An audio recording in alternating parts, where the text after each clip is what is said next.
स्वागत है आपका हमारे यूट्यूब चैनल पे। आज हम लोग बात करेंगे वो क्वेश्चन जिस पे कि 90% स्टूडेंट्स अटक जाते हैं क्वेश्चन करने पे, ठीक है। उनको पता नहीं रहता है कि क्वेश्चन करने की सही अप्रोच क्या है, ठीक है। तो उन क्वेश्चंस को हम लोग देखेंगे। ये आपके एसएससी के लिए जो भी एग्जाम है, सीजीएल, सीएचएसएल, एमटीएस, जीडी, ठीक है, या यूपीएसआई, यूपी कांस्टेबल, जिनके भी एग्जाम होने वाले हैं, ठीक है, सबके लिए महत्वपूर्ण है। चलिए शुरू करते हैं। पहला क्वेश्चन देखो, कह रहा है कि एक दुकानदार किसी वस्तु का अंकित मूल्य लागत मूल्य से 40% अधिक रखता है।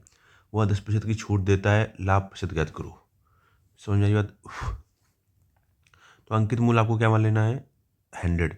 40% अधिक रखेगा तो कितनी हो जाएगी? 140, ठीक है। अब क्या कह रहा है? इसी पे 10% डिस्काउंट देता है।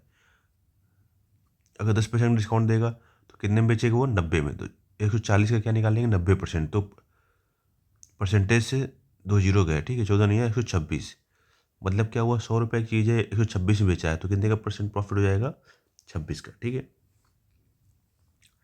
समझ में आ गया? एक दूसरा तरीका इसका ये है, एक 40% क्या करता है, वो बढ़ाता है, ठीक है। 10% डिस्काउंट देता है, ठीक है।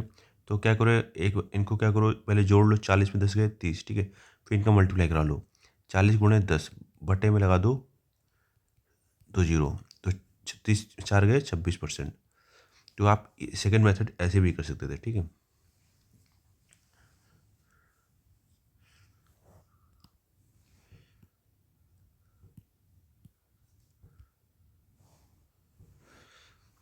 देखो अगला क्वेश्चन देखते हैं। कह रहा है कि दूध और पानी का अनुपात 5:3 है।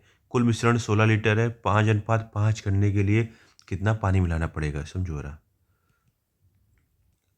5:3 है तो टोटल कितना होगा? 8। तो 8 वाली वैल्यू कितनी दी हुई है? 16 यूनिट। तो एक वाली वैल्यू कितनी हो जाएगी? 2 यूनिट। तो जो आपका मिल्क है वो हो जाएगा 10, ठीक है। और आपका वाटर हो जाएगा 6। कोई दिक्कत नहीं।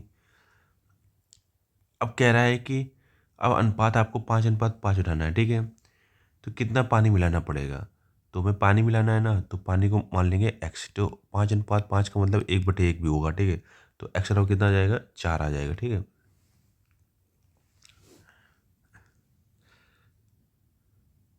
देखो सेकेंड मेथड क्या हो सकता था इसमें? ये भी हो सकता था, जैसे 5:3 है, 5:5 है, ठीक है।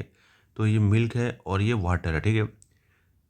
तो इसमें जो चेंजमेंट हो रहा है वाटर में हो रहा है, ठीक है। तो पहले 5 3 8 बराबर 16 यूनिट हो गए, तो 1 यूनिट बराबर 2 हो जाएगा। चेंजमेंट कितने का आ रहा है वाटर में? 2 यूनिट का। तो 2 दूनी 4, ठीक है। तो 4 लीटर पानी मिलाया गया। तो आप ऐसे भी कर सकते थे।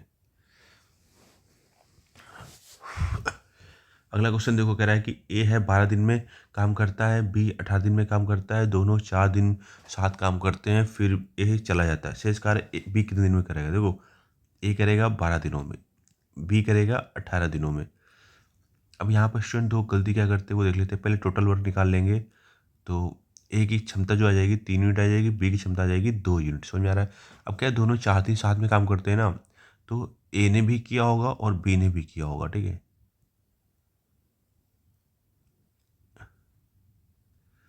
तो एक दिन में इनकी क्षमता कितनी हो जाएगी? 5 यूनिट। 3 2 5, 4 दिन में कितना काम कर लेंगे? 20। तो काम बचेगा कितना? 16 काम। अब ये 16 काम कौन करेगा? बी करेगा, क्योंकि ए तो छोड़ के चला गया है। तो बी की क्षमता कितनी हो जाएगी? बी की क्षमता है 2 यूनिट, ठीक है। तो कितने दिन लगेंगे उसको? 8। 16 टोटल वर्क, जो रिमेनिंग वर्क था उसमें क्या है, क्षमता से भाग देते और दिन आ जाएंगे हमारे। अगला क्वेश्चन हमारे देखो, क्वेश्चन नंबर 4 देखते हैं।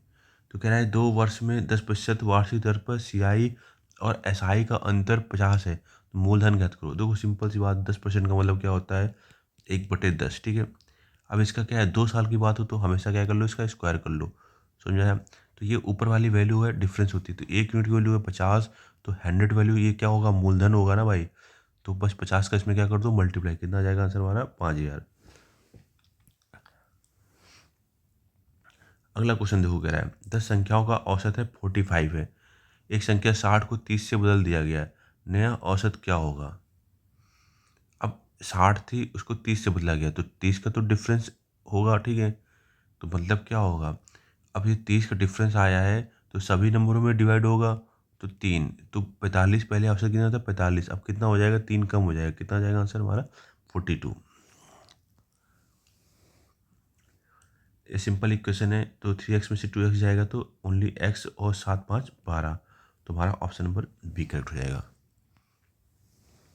तो ज्योमेट्री में क्वेश्चन ये है कि एक वृत्त की त्रिज्या 20% बढ़ा दी जाती है, क्षेत्रफल में वृद्धि कितने प्रतिशत होगी। देखो जो क्षेत्रफल होता है इसका पाई आर स्क्वायर होता है, ठीक है, तो मतलब 20% को 2 बार बढ़ाया जा रहा है, तो आपको क्या करना है, इसका क्या कर लेना है, 2 गुना कर लेना है, ठीक है, फिर यहाँ पॉइंट लगा के इसका स्क्वायर कर लेना है, 2 का स्क्वायर 4, तो 44% क्या हो जाएगी, बढ़ जाएगी। समझ में आया आपको। अब देख लेते हैं सिलेंडर के क्षेत्रमिति में। देखो अब सिलेंडर है तो सिलेंडर में देखो क्या होता है, आपको आयतन निकालना है बेसिकली, ठीक है, तो सिलेंडर के बारे में थोड़ा जान लेते हैं।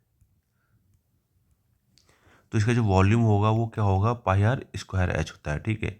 इसका जो कर्व सरफेस एरिया होता है 2 पाई आर एच होता है, ठीक है। इसका टी एस ए होगा 2 पाई आर एच प्लस आर होगा, ठीक है। और इसकी जो बेस का एरिया होता है वो पाई आर स्क्वायर होता है, ठीक है। तो यहाँ पर आयतन फाइंड करना है, तो आयतन कितना हो जाएगा, पाई आर स्क्वायर एच, ठीक है।